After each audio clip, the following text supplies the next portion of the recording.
चंद्रयान-3 दहाड़ मारता हुआ चांद की चौथी कक्षा में प्रवेश कर चुका है और लगातार चांद की फोटो भी शेयर कर रहा है। लेकिन चंद्रयान-3 को लेकर उम्मीद लगाए बैठे करोड़ों लोगों के लिए आई बुरी खबर। भारत को हराने के लिए रूस ने अचानक से लॉन्च किया अपना मून मिशन। चांद के दक्षिणी ध्रुव पर सबसे पहले उतरने की मची ओढ़। इसी ओढ़ में भारत का चंद्रयान-3 और रूस के लूना 25 के आपस में टकराने का खतरा आया सामने। यह स्पेस एक्सप्लोरेशन है या भारत को नीचा दिखाने की कोई साजिश? दोस्तों, हमारा चंद्रयान-3 इस समय चांद के चौथे ऑर्बिट में चक्कर लगा रहा है और यह चांद पर उतरने के काफी नजदीक है। हम सभी भारतीय मिशन को लेकर बहुत ज्यादा उत्साहित हैं और इस उत्साह की एक बड़ी वजह यह भी है कि हमारा अंतरिक्ष यान चांद के दक्षिणी ध्रुव में उतरने वाला है। जैसा कि हमें उम्मीद थी कि इस मिशन के सक्सेसफुल होते ही भारत चांद के इस इलाके में उतरने वाला दुनिया का पहला देश बन जाएगा। लेकिन हमारी इन उम्मीदों को बहुत बड़ा झटका लगा है, क्योंकि अचानक से बिना शोर शराबा किए ही रूस ने अपना अंतरिक्ष यान लूना 25 लॉन्च कर दिया है।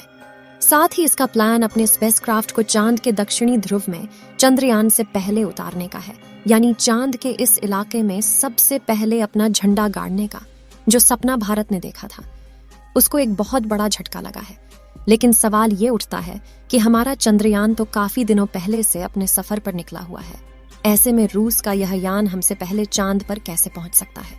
क्या एक ही जगह जाने पर 2 मिशन आपस में टकरा जाएंगे?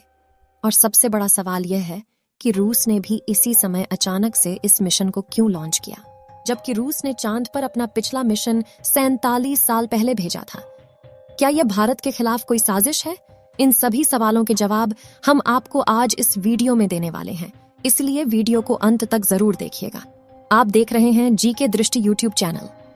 दोस्तों, जैसा कि हम सबको पता होगा, हमारे चंद्रयान-3 ने 14 जुलाई के दिन चांद पर पानी की खोज करने के इरादे से उड़ान भरी थी और जब से यह मिशन लॉन्च हुआ है, इसरो ने कई कीर्तिमान स्थापित किए हैं। फिलहाल अगर बात करें तो पृथ्वी के ऑर्बिट को कंप्लीट करके और ट्रांसलूनर ऑर्बिट को पार करते हुए हमारा चंद्रयान-3 लूनर ऑन ऑर्बिटर में चांद के चक्कर लगा रहा है।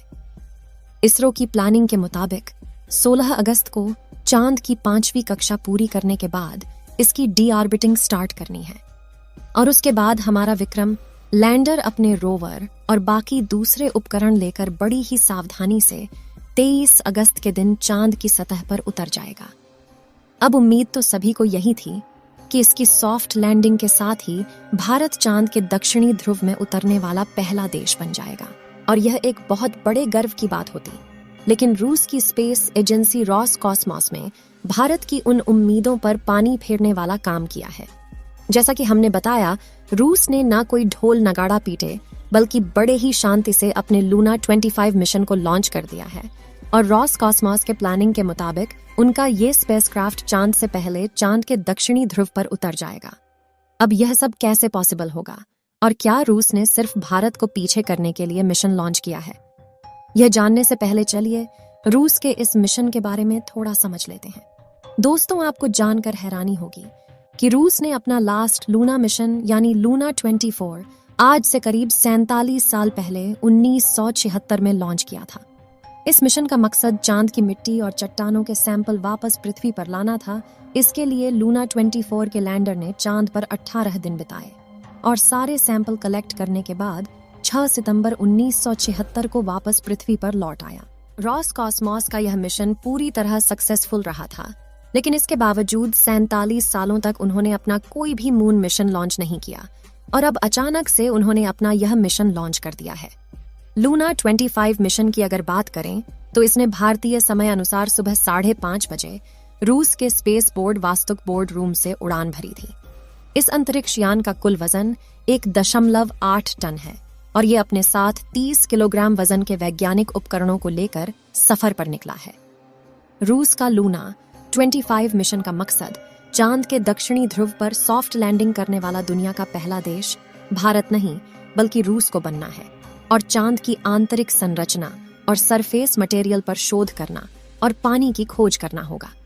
इसके लिए चांद की सतह में करीब 6 इंच गहरा गड्ढा खोदकर वहां से सैंपल निकालना होगा और फिर उसमें जमे हुए पानी की खोज करेगा, जो कि चांद पर मानव जीवन के पनपने के लिए बहुत महत्वपूर्ण है। अपने इन सभी कामों को अंजाम देने के लिए लूना 25 का लैंडर चांद पर करीब 1 साल तक रहेगा और एक्सपेरिमेंट करेगा, जबकि हमारे चंद्रयान 3 का मिशन सिर्फ 2 हफ्ते का होगा। अब बहुत से लोग के मन में यह सवाल भी उठ रहा होगा कि रूस का यह अंतरिक्ष यान हमारे चंद्रयान के लिए कोई बाधा तो नहीं बनेगा, क्योंकि दोनों मिशन तकरीबन एक ही समय पर चांद के एक ही इलाके पर होने उतरने जा रहे हैं। इस पर रूस की स्पेस एजेंसी की तरफ से यह कहकर आश्वासन दिया गया है कि दोनों मिशन एक दूसरे के रास्ते में बिल्कुल नहीं आएंगे, क्योंकि चांद का दक्षिणी ध्रुव बहुत बड़ा है और उस पर सारी स्पेस एजेंसियां एक साथ एक ही समय पर अपने मिशन भेज सकती हैं। इसके अलावा रूस की स्पेस एजेंसी रॉसकॉस्मोस की तरफ से यह भी बताया गया है कि उनका यह यान 5 दिन के अंदर चांद के ऑर्बिट में पहुंच जाएगा, यानी 16 अगस्त को लूना 25 चांद पर पहुंच चुका होगा और इसके बाद 4 से 5 दिन चांद के ऑर्बिट में रहने के बाद यह चांद की सतह पर सफलतापूर्वक लैंड कर जाएगा। इसका सीधा मतलब यह है कि अगर सब कुछ सही रहा तो लूना 25 हमारे चंद्रयान से करीब 1 या 1.5 दिन पहले चांद की सतह पर उतर चुका होगा। ऐसा करते ही चांद के दक्षिणी ध्रुव में पहुंचने वाले देश में रूस का नाम सबसे ऊपर आ जाएगा। लेकिन सवाल यह उठता है कि चंद्रयान 3 से इतने दिनों बाद लॉन्च होकर भी लूना 25 इससे पहले चांद पर कैसे पहुंच सकता है। असल में नासा और रॉसकॉस्मोस जैसी स्पेस एजेंसी के रॉकेट और स्पेसक्राफ्ट काफी ज्यादा फास्ट और एडवांस होते हैं, जिसके चलते इन्हें चांद तक पहुंचने में ज्यादा समय नहीं लगता है। अब अंत में सबसे बड़ा सवाल यही रह जाता है कि रूस ने अभी इस समय ही अपने इस मिशन को क्यों लॉन्च किया है। क्या उसका मकसद भारत को पहले स्थान पर आने से रोकना है? अब अगर हम रूस से सवाल करेंगे तो वह कभी नहीं कहेगा कि इस मिशन को लॉन्च करने के पीछे उसकी ऐसी कोई मंशा है। मगर इसका जवाब खोजने के लिए अगर हम इतिहास में थोड़ा पीछे जाए तो चीजें काफी हद तक साफ हो जाती हैं।